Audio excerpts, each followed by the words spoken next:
So my name is Alessandro Pilotti. I'm CEO at Cloudbase Solutions.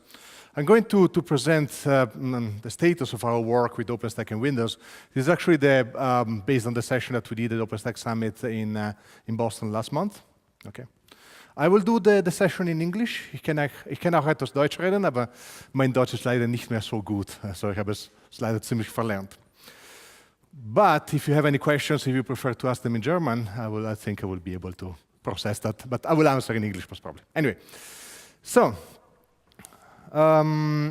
what's the full story here? We typically have this thing hanging on our booth at the OpenStack summits, now, because there is always this conception that OpenStack is in one direction and the enterprise world and Microsoft technologies in particular are on the opposite side. Okay, that's definitely not true. It's just again a misconception that comes a lot from let's say some wrong marketing messaging in some cases, but it's definitely not the case. What we do is to help companies bringing, of course, all their existing and new workloads, which are based on Microsoft technologies, on an OpenStack cloud. Okay, so here's actually what we are going to talk about today. The first thing is that Windows is a first-class citizen in OpenStack. Okay, not just an afterthought or something that has to work somehow in a world which is only Linux-based. Okay, there are no differences in image handling between Linux and Windows. Okay, and a virtual machine image, whatever hypervisor you guys are using, has to boot in the same identical way. So it doesn't matter if it's a Linux operating system or a Windows one. Generally speaking, from a fabric perspective, so for example, from the hypervisor, whether it's KVM or HyperV or SXI and everything,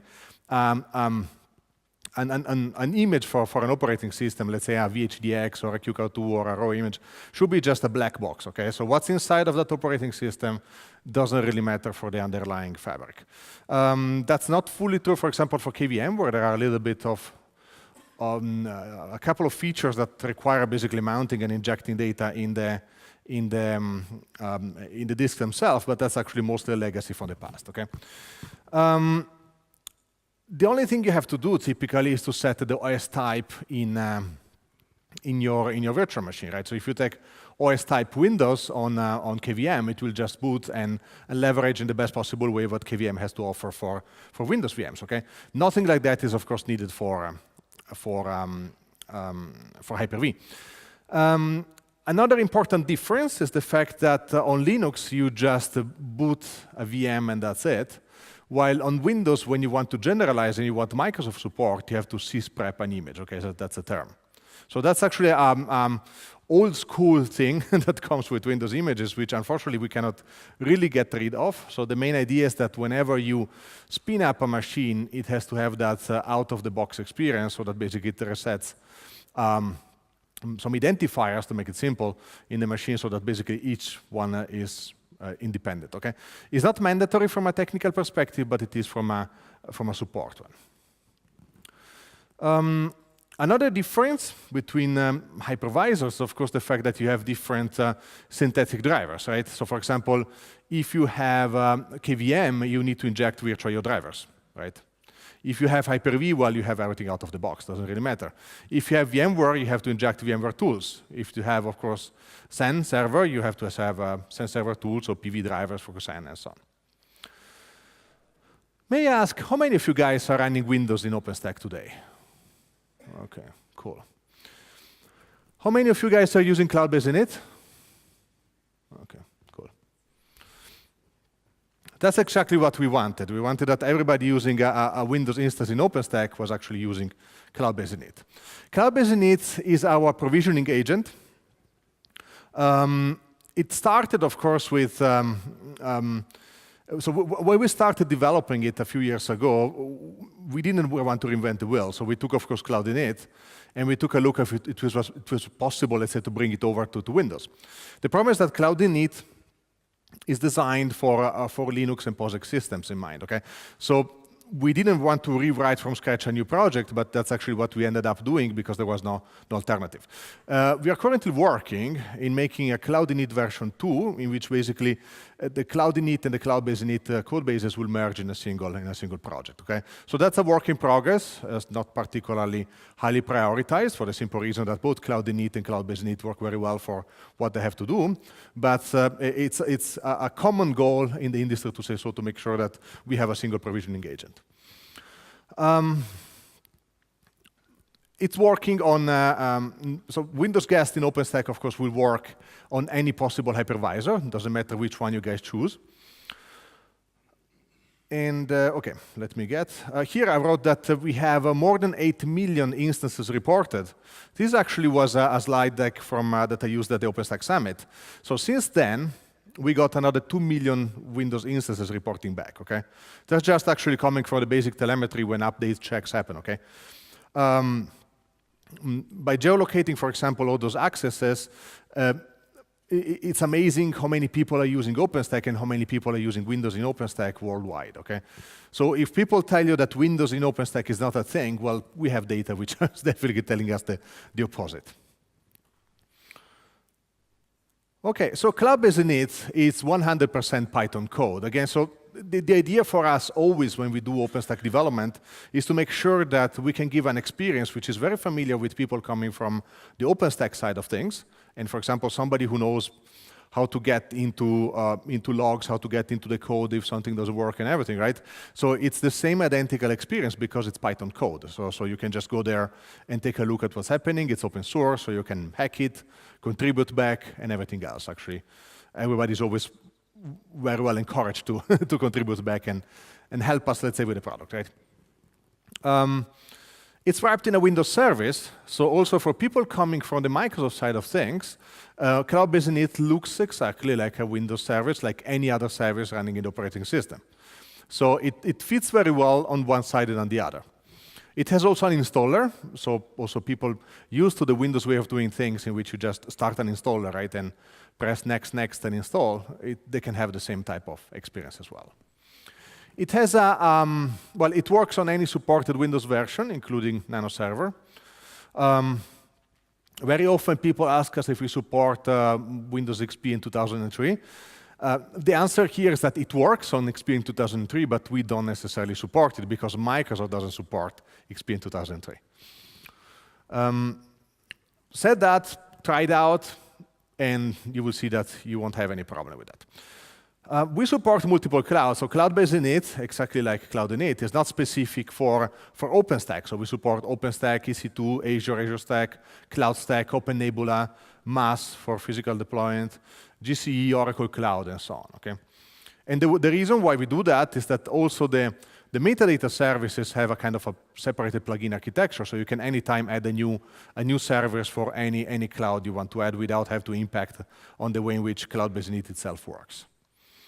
Here's just a very basic feature list, which is a partial list. There is a ton of things that happen behind the scenes whenever you boot up a machine, whether it's Linux or Windows in a cloud, right?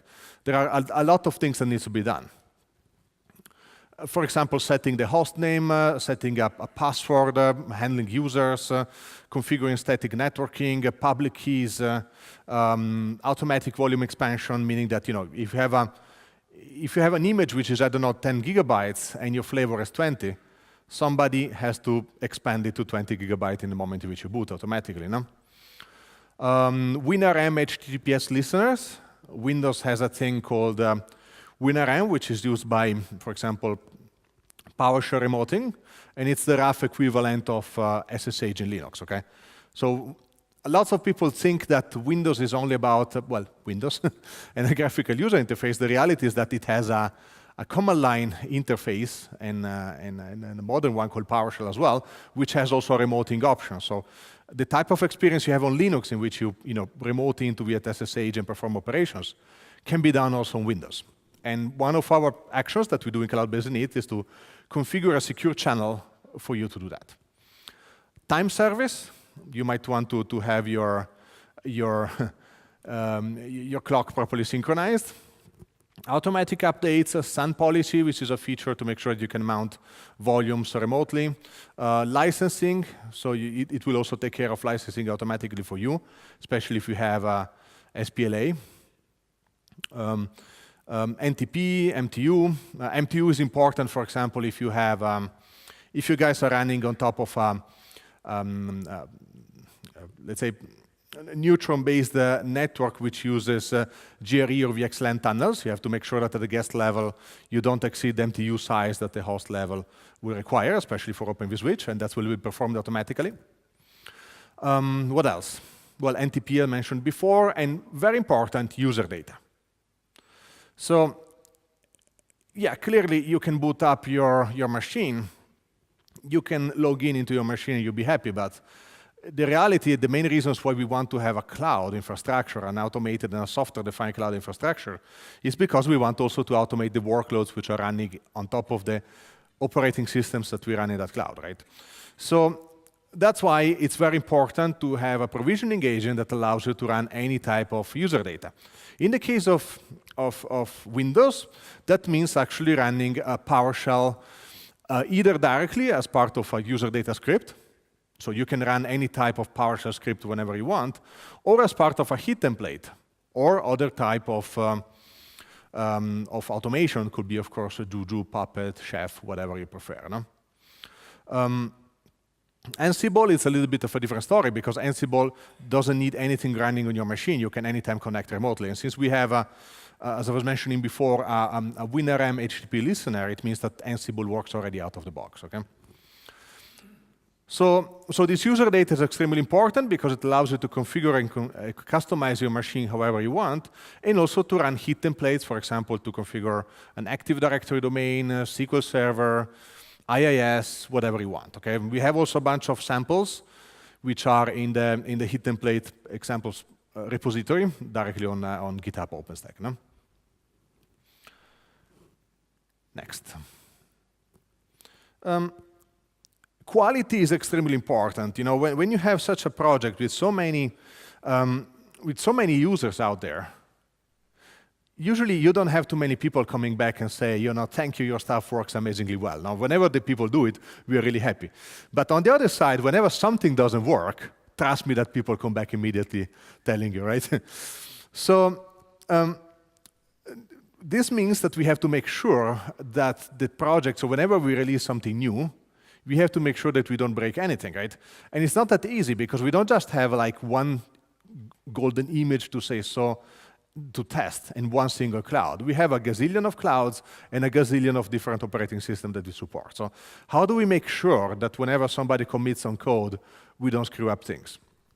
Well, we do roughly the same thing that we do with our other OpenStack projects. No? We use a CI, continuous integration testing. So meaning that whenever somebody sends a patch for review, and we use the same workflow like any other OpenStack project, you know, on Gerrit, it means that we spin up basically a cloud for each of those cloud environments and operating system that we need to test. Okay. So what's happening basically is that for every single version of Windows that we support, this should be my pointer, yeah, version that we support, we create an image, we add the latest bits of Cloudbase-Init which are under test, and we simulate it on an array of different clouds. Okay? In some cases, we don't spin it up entirely on the target cloud, but we simply simulate and mock entirely the metadata that specific cloud will use. No? So this way, we can use a single testing framework and test for OpenStack, EC2, Azure, CloudStack, and everything. Okay? So this way, we are sure that in the moment in which the patch merges, we didn't break anything, okay? So that's actually how it works today. And that's, I repeat, extremely important when you have such a large number of users. You don't want to undermine the way in which people, of course, use your project when it's so widely and largely adopted, okay? The good thing about provisioning agents is that they are somehow behind the scenes, okay? There is not a big banner that comes out and say, hey, I'm running your favorite provisioning agents. It just runs. So in the moment in which your machine boots and comes up, and it works fine, it means that the provisioning agent did its job, okay? But when, again, it doesn't do its job, your machine doesn't come up properly, and that's not good. We have a Windows Server OpenStack evaluation images, which I repeat are only for evaluation. Lots of people are incorrectly using them also for production from what we can see, and that's actually not correct because they're not licensed for that. We got the permission to publish those images some time ago by Microsoft, and the Microsoft legal department asked us to put out a legal text which actually clearly expresses the fact that you can use it only for testing in an OpenStack environment, okay? So no production. It doesn't mean that you cannot switch it to production, so you can also change basically the license and apply actually a product key, but you cannot use the actual test image for production usages, okay? While on the other side, if you want to test how well Windows runs in your OpenStack cloud, again for testing purposes, and this is absolutely perfect because you just download the QCloud.2 or VHDX image, put it in your glance, boot it, and voila, you have a Windows image. For production, well, we offer as a service, of course, monthly images to our customers, but since we are an open source company, we release also in open source the scripts that we use, the base scripts that we use for building images. That's what a lot of companies already use, no? So you can find everything there. That automates entirely the entire pipeline on creating Windows images, meaning that you just have to provide basically an ISO image with the actual Windows installation media, and from there on, everything is taken care of from the scripts, okay? Including, for example, booting on a local hypervisor, adding all the Windows updates, adding virtual drivers or whatever drivers you need for your cloud, and injecting Cloudbase-Init and whatever else is needed, okay? You get also cloud-based wallpaper in the meantime. Okay, what else? How do you run custom user data? So that's actually something that I briefly introduced before. And so how is actually Cloudbase-Init able to distinguish PowerShell from something else? Well, the easiest way is to start your text of the user data with a single sentence which says PS1. Okay, you know, like in Windows, you will put a shebang, right? Here we'll put pound PS1. And then Cloudbase-Init knows that the rest of the content is PowerShell. We support also the way in which EC2 does that for compatibility, which is including that PowerShell and /PowerShell tagging at the beginning. Okay. This is not XML, and it doesn't need actually to be encoded here. It's just the way in which Amazon does it, and so we keep the same format compatibility. So what's inside here? So the actual PowerShell code that you can put here, well, that's actually free for you to decide what to do. You can really do whatever you want. It's of course amazing what you can do with PowerShell. Some basic examples. How to create a user and add it to a local group. How to join a machine to a domain using domain offline join, and so on. Bunch of hit templates. I was mentioning this before, so here are the links. Since we will distribute, of course, the slides, you can take it from here, okay? Windows licensing. Windows licensing is surprisingly easy in OpenStack. People coming especially from the Linux side of things where licensing is much more easier, it's typically either everything is free, of course open source, or you have an agreement with a specific vendor like Red Hat, Canonical, SUSE, and so on, right? Windows, it's a bit more complicated because there are a gazillion of different options for every operating systems and everything. The reality is that it's actually pretty easy. What you typically need is the so-called data center license. The data center license applies to the underlying host and not to the individual virtual machines. So better said, it gives you unlimited virtualization rights, meaning that you get the license for the host and you can run as many Windows virtual machines you want on top of that, okay? It's relatively cheap. It used to be per socket. Now they put it per core since 2016, but it's still not particularly expensive from that point of view, okay? The actual pricing varies based on the type of lease price that you get and everything. The best thing usually is to have software assurance, so you pay a given amount per month. and based on the usage, you declare that. If you're running a public cloud, meaning that if you're offering services not to your own users but to third parties, you need to have a specific type of licensing called SPLA, okay? So internal private cloud volume licensing, public cloud SPLA. That's pretty simple, okay? You can call Microsoft, of course, for everything related to licensing. Okay, important thing, the Hyper-V itself is free. So if you use Hyper-V, it's free. But the idea is that since actually you apply the license on the host, but you do that to get basically a license for all the virtual machines on top, it doesn't really matter if you're running KVM, Hyper-V, or ESXi. You pay anyway the same identical license. The usual question is like, does it make sense to pay the license for VMware plus the license for Windows when you can just pay the license for Windows? And that's, of course, an open question that I leave with you. But it's very important to know that whatever hypervisor you use, the licensing, it will be identical. Does Microsoft support Windows VMs in OpenStack? The answer is yes. So if you have Hyper-V, everything is supported out of the box, right? If you have anything else, in order to make sure for Microsoft, of course, that you don't call support for something which is totally unrelated for how Windows works in your cloud, Microsoft has a certification program called SVVP, okay? So that basically, if your cloud infrastructure is certified in that program, then you get support. If it's not, you don't get it.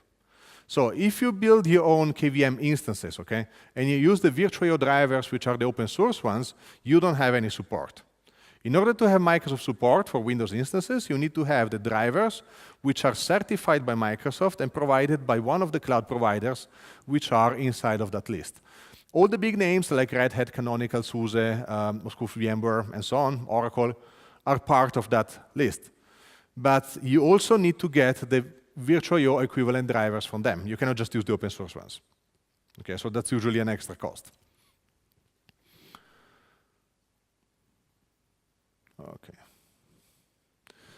So usually this slide here, I'm usually presenting this thing at OpenStack Summits together with Peter Puyo, which is from Microsoft, which is a colleague from ours in the OpenStack community. And the question is like, does Microsoft actually support Hyper-V in OpenStack? And the answer is definitely yes. But it's not that Microsoft has a specific policy for OpenStack. The fact is that whatever stack you put on top of Hyper-V is supported, because I mean, Microsoft supports the bits related to Hyper-V itself and to Windows Server. Now, the parts related to OpenStack running on top of Hyper-V, well, that's of course not Microsoft's business. That's of course what we do and potentially other cloud providers, right? So, but if something goes wrong with your Hyper-V in an OpenStack context, Microsoft will give you full support, exactly like for any other stack. We didn't change anything inside of Hyper-V to make it work. We just add on top of Hyper-V. For example, I will introduce this in the next slides, but one of the great things about Hyper-V itself is the fact that the platform is completely independent from the cloud stack which is on top of it. So for example, both Azure Stack and OpenStack use the same underlying platform components. So the same Hyper-V, hyper-converged infrastructure, networking, and everything that Azure Stack uses, it's also what we use in OpenStack, okay? So, and that's why Microsoft supports either one in the moment in which you ask for support for them. Plus, we have also one alias, which is openstack@microsoft.com, that you can write anytime, and somebody from Microsoft or somebody from Cloudbase will reply to you, okay? Okay. Now, let's switch to the other side. So until now, we talked about Windows guests running in OpenStack. Now is the time to talk about Windows hosts in OpenStack, right? Anybody using Hyper-V here in OpenStack? Okay, not too many. That's not a surprise, right? Because if you look at the telemetry and the data that comes with the user surveys, KVM is, of course, by far the largest hypervisor in terms of adoption, right? We're talking about 70% usage. All the others, like HyperV, is around, I think, 4%. VMware is a little bit more, but there is, of course, a huge difference between KVM and the rest of the pack, right? And that makes sense because the community has an open source hypervisor, and that's actually what is usually suggested by vendors, by the community itself, and so on. And that's perfectly fine. That's why we were talking about the fact that Windows guests run perfectly fine on KVM as well as on Hyper-V. Okay. So why should you use Hyper-V instead of KVM? Okay. So that's what we're talking about right now. Well, a little bit of history. We started with Folsom, so the first release was in 2012, and then we kept adding feature over features over features, until the point which not only we got on pair with KVM and the rest of the community, but we also have a bunch of features that, of course, no other hypervisor has. Does it require System Center? No. So System Center is a completely different stack, which is not needed to run Hyper-V nodes in OpenStack. Okay, so you can just take the free Hyper-V, install it on a server, and add it to any OpenStack cloud. It just works. No need to add anything else. So Hyper-V has a few additional features. For example, the Windows failover clustering is one of them. It happened that when people move from a traditional virtualization infrastructure to a cloud infrastructure like OpenStack, people think that they can take their existing workloads and make them work seamlessly in OpenStack. No? The reality is that there is a big mindset shift. In a traditional virtualization infrastructure, you have your hosts which take care of high availability. For example, in VMware, you have vMotion, and of course the disaster recovery features that comes with that. And in Hyper-V, you have the Windows Server failover clustering. The idea is pretty simple. If you have, for example, 2 hosts, one of them dies, the VMs which were hosted on that host will automatically respawn on the second one, okay? Or being live migrated. So if you have virtual machines which are not high available by themselves, which is quite typical in traditional enterprise environments, if you go to OpenStack plus KVM and that machine dies, well, you're on your own. If you run it on top of Hyper-V, for example, well, you have Hyper-V taking care of you for that, okay? So the failover driver has the goal of talking with Nova and making sure that if a failover event occurs and a machine gets actually respawned on a different host, the driver will talk to Nova to make sure that Nova knows that the machine is not running anymore on A, but it runs on host B, okay? This is very important, and it's the terminology that typically is referred to as pets versus cattle, no? Probably you're familiar with that already. Pets are virtual machines which are, let's say, individually important, and if the machine dies, okay, you have an important loss of business continuity. Cattle are a bunch of virtual machines which all together are providing a service. Think about, for example, a web service for an e-commerce application. And if one of those web front ends, for example, dies, that doesn't really matter because you have another 10 which are running at that moment, okay? So unless, of course, you lose all of them, you will have business continuity. So we like the idea of providing continuity to our customers in bringing their existing workloads from traditional virtualization environments to OpenStack, and that's why we had the Windows failover clustering. And this is actually a feature which is very, very much appreciated because of that. No?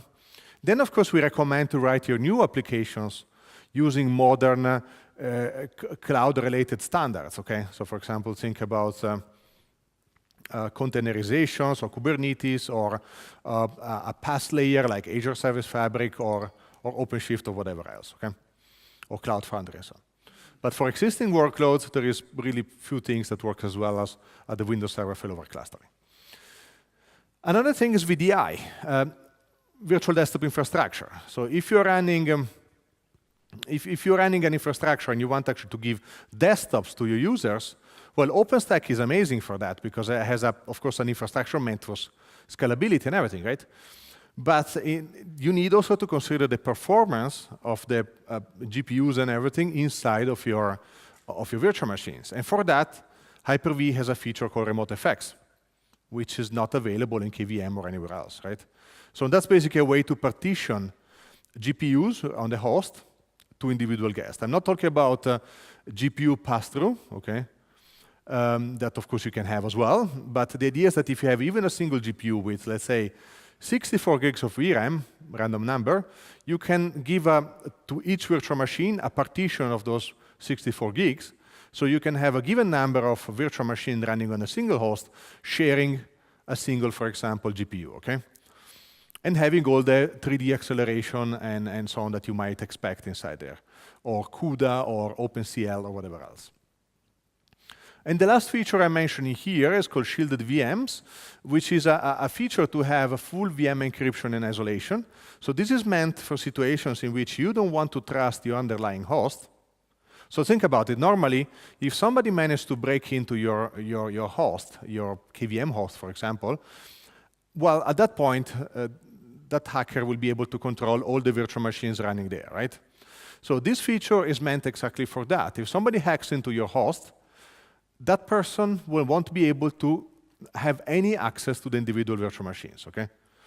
The way it works is basically delegating entirely to the hypervisor layer, which is a very thin layer, okay? All the security-related aspects, and not trust anything which runs on the host partition itself. The guests themselves, which are again controlled by hypervisor, are also fully encrypted with BitLocker, so that the content of the virtual machines themselves is not available, and you have no way to enter inside of the machine. So all the features that traditionally are available to access the content of VM, for example, I don't know, file system sharing or console access or even serial ports, okay? All those things are disabled and not accessible. So that's, again, a pretty unique feature, and it's very unique to a lot of scenarios, like, for example, banking or areas where security is paramount.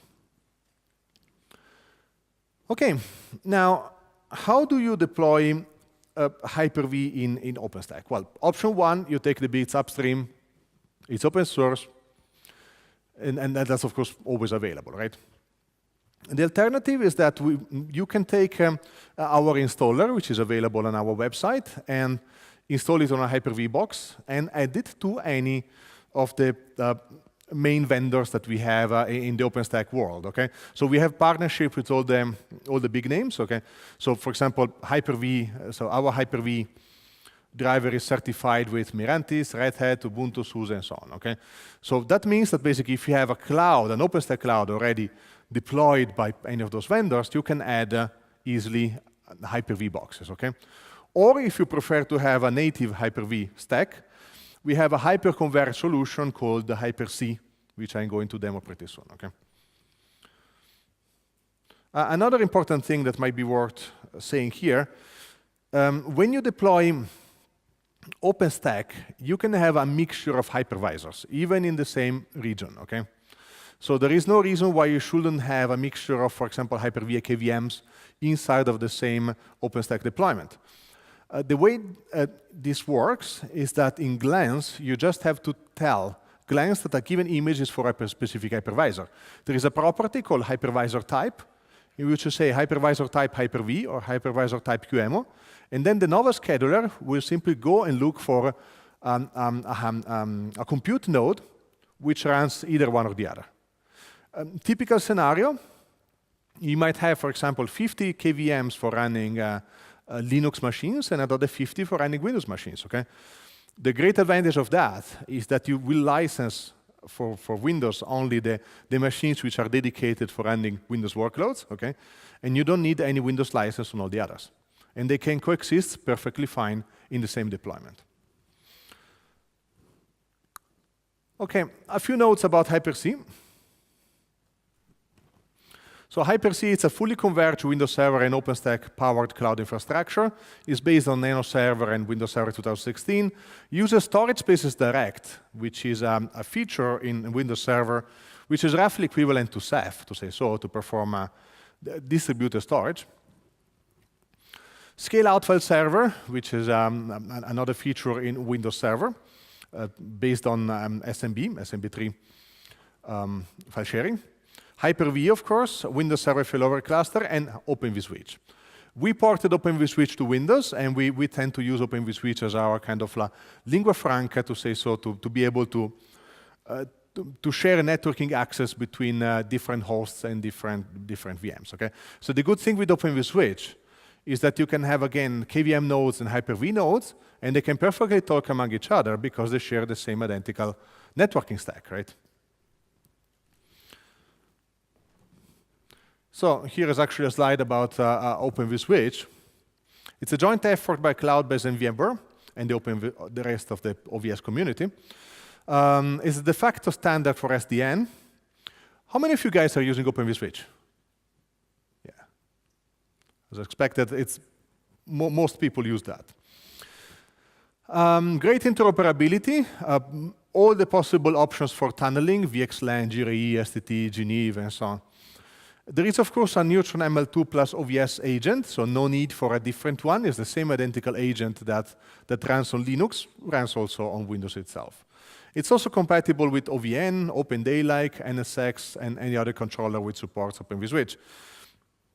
OVN in particular, it's a big effort by the vSwitch community, and it's meant actually to overcome some of the shortcomings which are typically from the way OVS works traditionally in OpenStack. Okay, there is a blog post by Russell Bryant that I saw recently in which there is a claim that the performance is improved by 70%. Okay, OVN works out of the box even for us in Hyper-V. The great thing is that OVN speaks OVSDB and OpenFlow, and the rest of the components speak OVSDB and OpenFlow. So it just fits in perfectly naturally, okay, without needing extra agents and everything.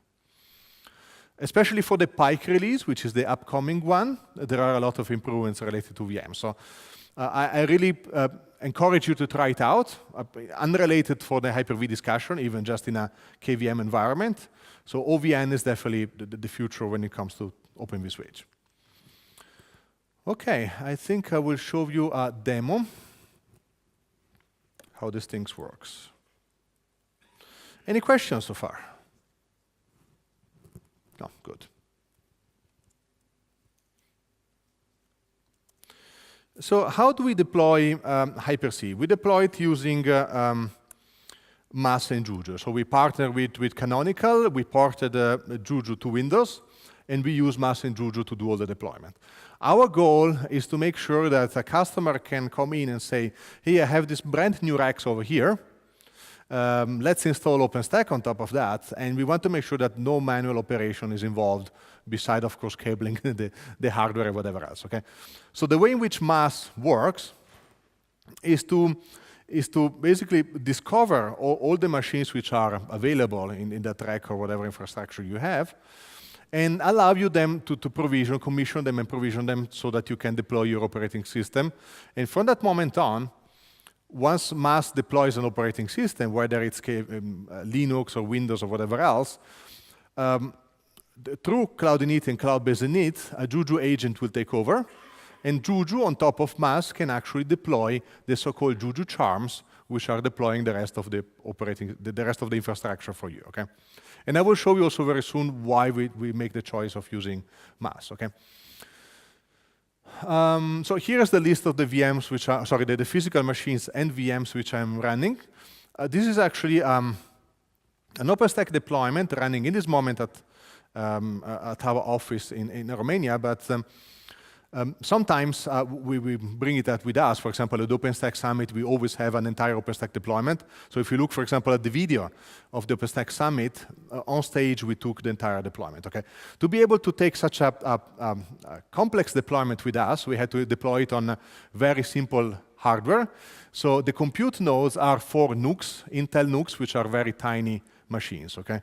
This doesn't mean that you have to run this only on NUCs, it runs everywhere, but the idea is that we can simulate it also on a smaller environment. Each of them have a 16 or 32 gigs of RAM, so they're perfect for doing what we need, and they have two disks. One is for booting the operating system, and the other one is for the storage, which is actually part of the pool handled by storage spaces direct. So basically, all the local disks of all the 4 NUCs make together a single volume on which we put all the data, virtual machines and everything. If any of those virtual machines of those NUCs dies, that's not a problem because the storage is anyway shared and, of course, mirrored through the other nodes as well. Okay, so this solution is meant to be high available. It's roughly what you will do also with Ceph, for example. No? It's just more performant from this point of view. You see also a bunch of Ubuntu 16.04 machines, which are where we run, for example, controller-related bits and pieces, because we don't need to port that and run them on Hyper-V itself. OK, so all the machines are up and running at this moment. So I will show you at the end of the demo what's happening if I turn off brutally one of those and what's happened to the machines running of them. OK. Next, Juju. So this is the Juju infrastructure, as you can see it with the Juju GUI. Okay. So each one of those circles over there is a Juju charm. Okay, all those things here.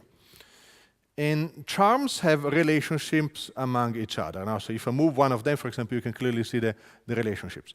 What is the big advantage compared, for example, to, I don't know, Ansible or Puppet or Chef or whatever else?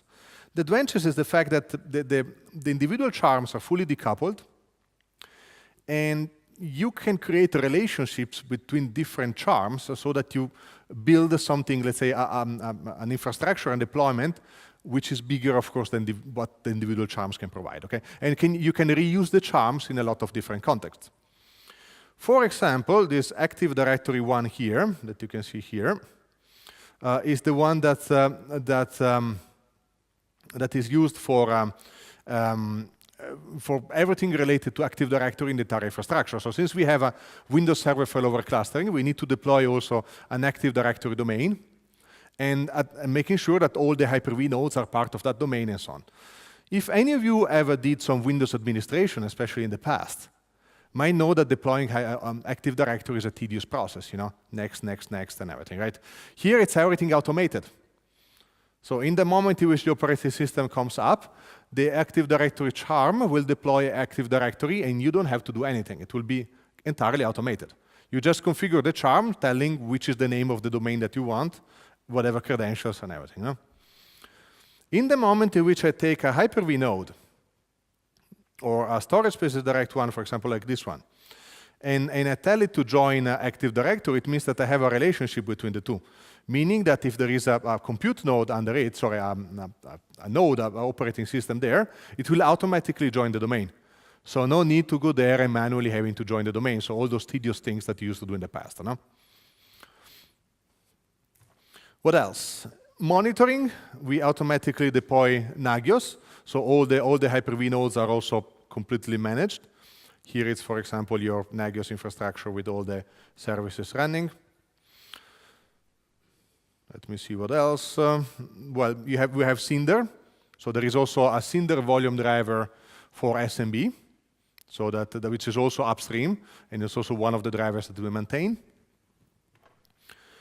Those are traditional components. For example, you have a Nova Cloud Controller, you have a Neutron gateway, you have an OpenStack dashboard, which is, of course, Horizon. You have RabbitMQ. You can see, for example, here Rabbit, how it's actually related to all the other charms. We already mentioned Nagios. OK, a witness for the cluster. FreeRDP, which we use for, KVM has, for example, VNC for connecting to consoles in your deployment, while Hyper-V has RDP. No? OK, what else? Neutron API that we mentioned before, Keystone.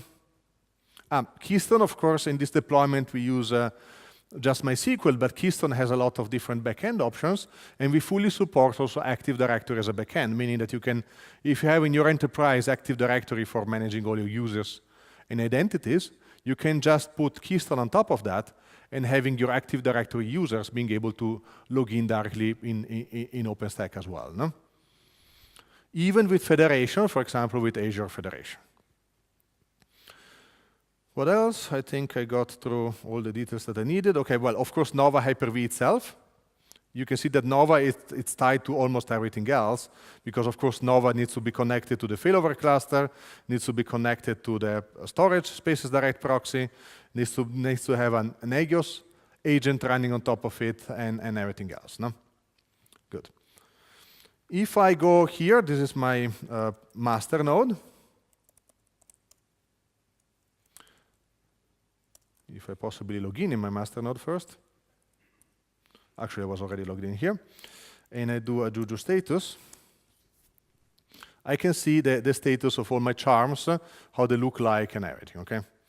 The good thing is that the deployment itself, it's fully declarative, okay? So you don't need to manually configure everything. What you typically do is to create a YAML file which has all the information about your deployment, like this one, which says actually which arms needs to be deployed in which with what configuration parameters and everything, okay? And the rest is automatically performed by Juju. So basically you do Juju deploy, you go get a coffee, you come back, and your deployment is already fully configured, okay?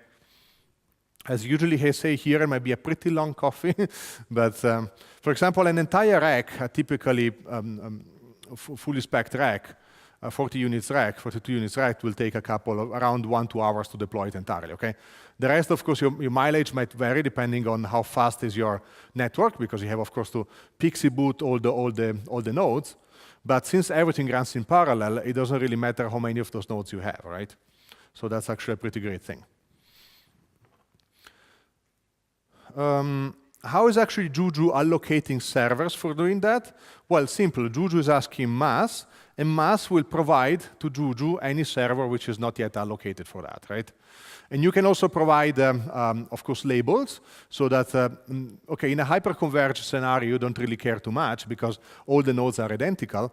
But if you have, for example, different nodes for networking, computer storage, you can label them. And so in Juju will actually ask for a node with that specific label, and mass will provide a server with that specific characteristic, okay?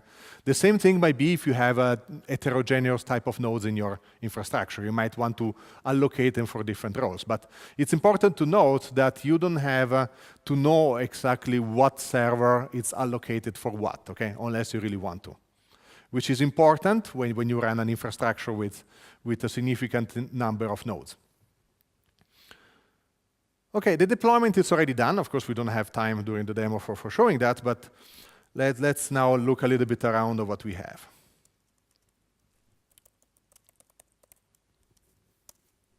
Okay, Juju status. If I do a Nova service list, I will see that I have a bunch of nodes here. And I have a bunch of Nova computes here, which are actually running all on HyperV, okay, Nuke 1, 2, 3, 4, okay? So which are the servers I was mentioning before, which I have already open here, okay? So this is, for example, one of the nukes I was mentioning before. Let's see, okay, I shut it down before.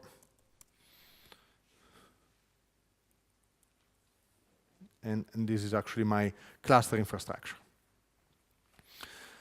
What else? If I do a Nova list, I expect to have absolutely nothing running here.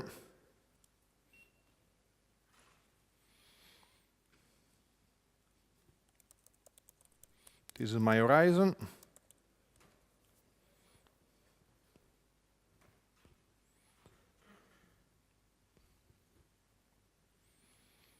I'm logging in, and I can here, of course, go through my instances.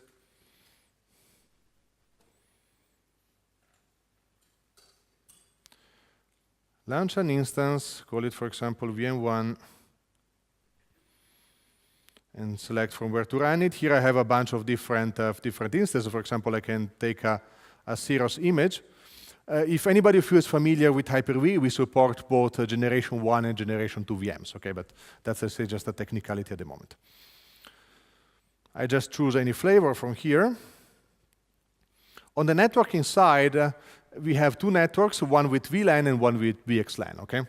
All of them are, of course, fully software defined. So we have a Neutron ML2 mechanism driver, which is taking care, of course, of allocating networks and assigning networks and everything. There's an agent running on HyperV, which will say, okay, oh, you want VLANs, you need this specific VLAN for this VM, okay, perfect, I'm automatically provisioning everything for you. So there is definitely no manual interaction at all, okay? Security groups and keepers are the same thing that you're familiar with anywhere, okay? So I can, okay, select an image, selected a flavor, okay, forgot to select a network. And at this point I can start my instance, right?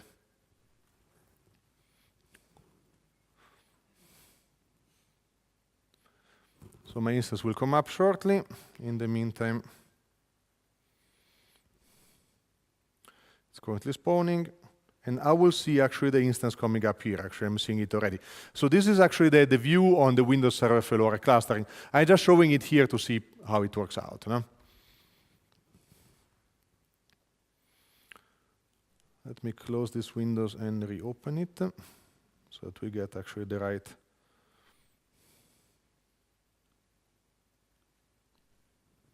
resolution.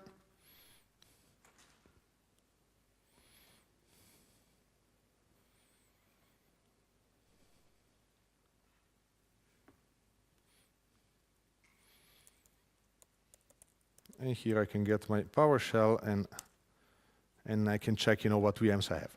So let's see where it went up. So of course my machine is up and running now.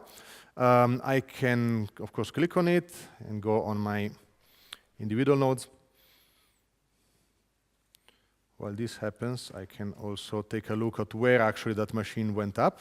If I do a Nova show VM1, I can actually see.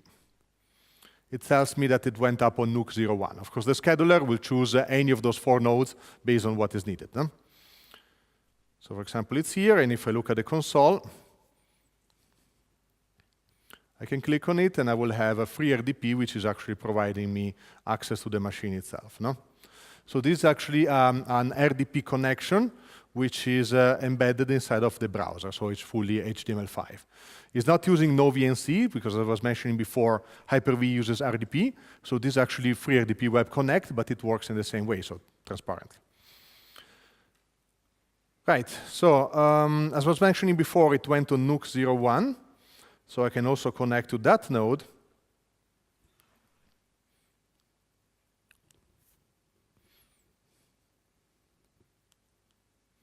And show you that it's connected there, okay?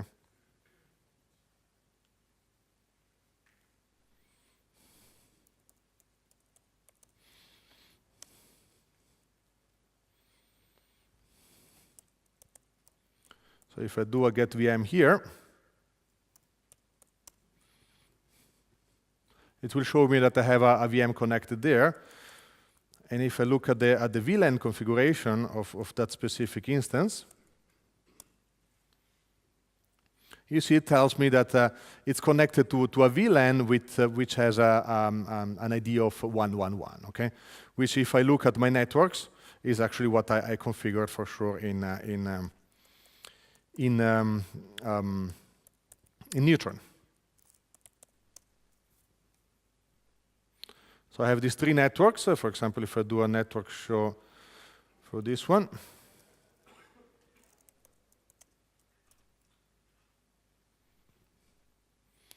segmentation ID 111. Okay, so they're actually only entirely automatically provisioned for you. Okay, now next, let's live migrate that machine, for example. Well, first let's associate a floating IP. I will do it directly from the command line, but it's identical.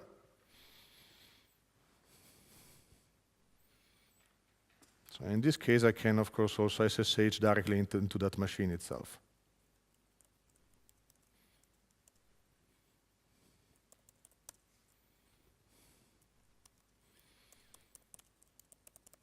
So I'm in, and I should have also internet connectivity from here.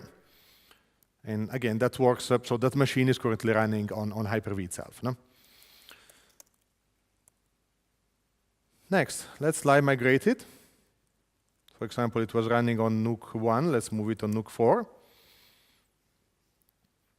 And I should see here my cluster showing at some point that the migration starts and moves to the other node.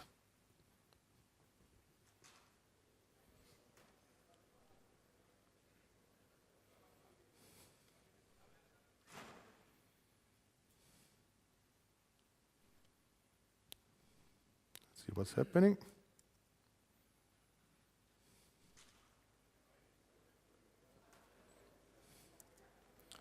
I can look also in my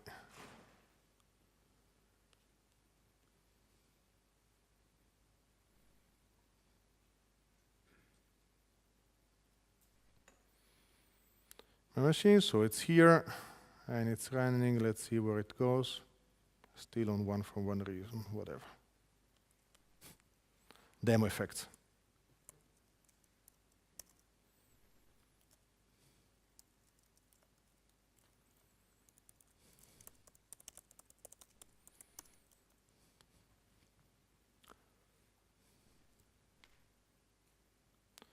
I have to say that I'm connected through VPN to my office via 4G in this moment and an OpenVPN tunnel, so that's actually not flying necessarily too well in this moment.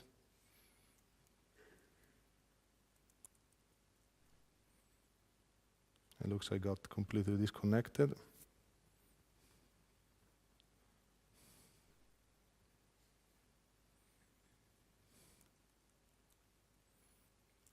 Okay, I guess we spin up a new machine.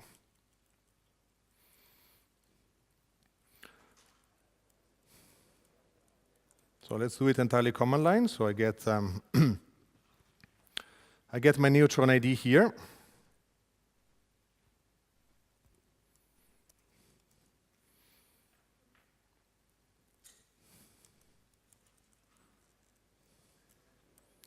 Actually, there is a very simple reason why this didn't happen. I was actually running from the wrong command prompt. So let's repeat it from the right one.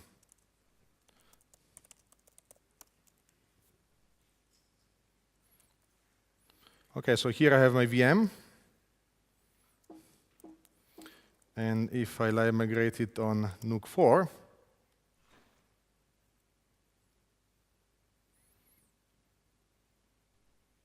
as you can see, it's starting. The reason it was not doing it before is because I was doing it from a command prompt running on my machine locally, which of course didn't have any connectivity to the server. Okay, that's as simple as that. It's already moved, as you can see, to the 4. So now it's on a different node. And I can send it back anytime, again running a live migrate, and it will move back to, where is it? Back to 1. As you can see, live migration is working in progress. One big advantage is that live migration in Hyper-V comes out of the box. There is no need to have any additional features, okay? And it's actually a great feature that you have there. Let's see how much time do we still have. Okay, I'm almost out of time. So now we are running on 1. Let's send it back on 4.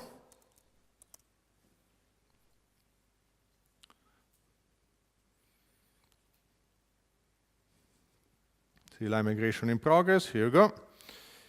And now let's go to mass. So as I was saying, it's running on 4, and we can say take this node, take action, and power off. Okay, power off of machine. So I sent a command directly to the machine itself to basically kill itself. So it will go down in a few seconds, and I will see from here that the machine will be forced basically to be restarted somewhere else because the machine is completely off. No? And you can see it's already restarted on NUC 01.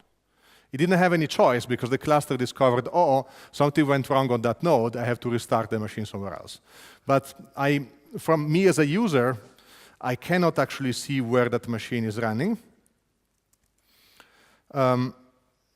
Because I don't care, I just need to access the machine. So I will anytime be able to relog in the machine wherever it is. Now, in this moment, as you can see, I'm already there. So I can anytime start a ping, for example, here, and it will, whenever I migrate, the user won't even notice. The only thing that the user will notice is a slight delay in the moment in which the machine is switched from one node to the other, but it's fully transparent, right?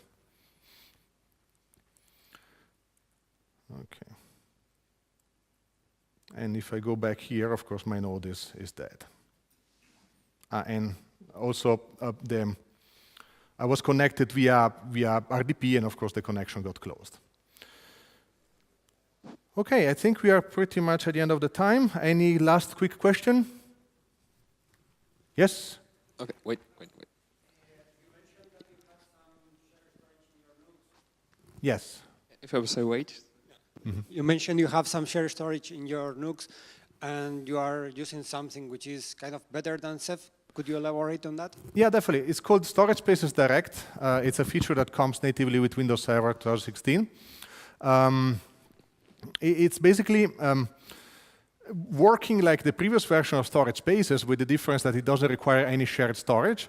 So the individual nodes, the storage on the individual nodes can be added to a pool, and out on top of that pool, you can create, of course, a volume. Okay, that volume is exposed to the individual nodes. So each of them are seeing, for example, this is one of them. Yes.